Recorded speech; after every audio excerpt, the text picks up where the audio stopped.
कभी कभी कुछ काम आपको मजबूरी में करने पड़ते हैं। आप करना नहीं चाहते बट करने पड़ते हैं। जैसे कभी कभी आपको सुबह जल्दी उठना पड़ता है, या कभी कभी आपको झूठ बोलना पड़ता है, कभी कभी किसी से पैसे उधार लेने पड़ते हैं। तो कोई भी ऐसा काम जो आपको मजबूरी में करना पड़ता है, प्रेजेंट में यदि कोई काम आपको मजबूरी में करना पड़ता है, जैसे मुझे सुबह सुबह जल्दी उठना पड़ता है या मुझे साइकिल से स्कूल जाना पड़ता है, तो कोई भी काम जो आप मजबूरी में करते हैं, प्रेजेंट में करते हैं, तो उसे बताने के लिए आप एक खास वर्ड यूज़ करते हैं, हैव टू। मुझे सुबह जल्दी उठना पड़ता है तो मैं कहूँगा I have to wake up early. मुझे पैसे उधार लेने पड़ते हैं तो मैं कहूँगा I have to borrow money. मुझे साइकिल से स्कूल जाना पड़ता है तो मैं कहूँगा I have to go to school by cycle.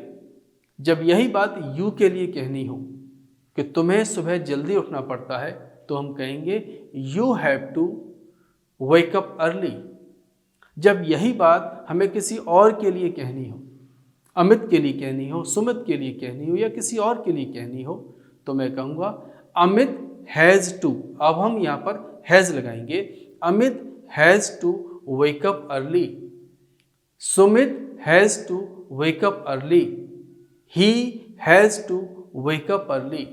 यानी जब भी कोई काम हमें मजबूरी में करना पड़ता है प्रेजेंट में, तो हम हैव टू का यूज़ करते हैं। और यदि हमें क्वेश्चन करना हो कि क्या तुम्हें सुबह जल्दी उठना पड़ता है, तो प्रेजेंट में क्वेश्चन करने के लिए मैंने क्या बताया था आपको, डू। आप पूछेंगे do you have to wake up early, do you have to go to school by cycle.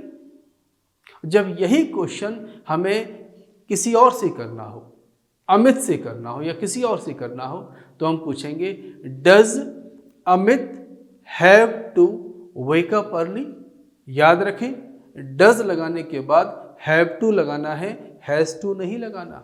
ये बहुत कॉमन मिस्टेक है, अक्सर होती है। Does Amit have to wake up early. जब मना करना हो कि मुझे सुबह नहीं उठना पड़ता, मुझे सुबह जल्दी नहीं उठना पड़ता, तो आप क्या करेंगे, आई डू नॉट। और डू नॉट को शॉर्ट में बोलिए। मैं पहले भी बता चुका हूँ कि धारा प्रवाह अंग्रेजी बोलने के लिए शॉर्ट बोलने की आदत डालें। I don't have to wake up early, यानी मुझे सुबह जल्दी नहीं उठना पड़ता। यू के लिए you don't have to wake up early, तुम्हें सुबह जल्दी नहीं उठना पड़ता। और ही के लिए ही डजंट हैव टू। याद रखें, डजंट के साथ हैव टू आएगा। He doesn't have to wake up early, यानी उसे सुबह जल्दी नहीं उठना पड़ता। तो इस लेसन में हमने सीखा प्रेजेंट में अपनी किसी मजबूरी को बताने के बारे में। वीडियो सब्सक्राइब करें, शेयर करें। अगर आपको ये वीडियो पसंद आ रहे हैं तो आपने सब्सक्राइब कर सकते हैं, शेयर कर सकते हैं, लाइक कर सकते हैं। clickbulb.com क्लिक किया क्या?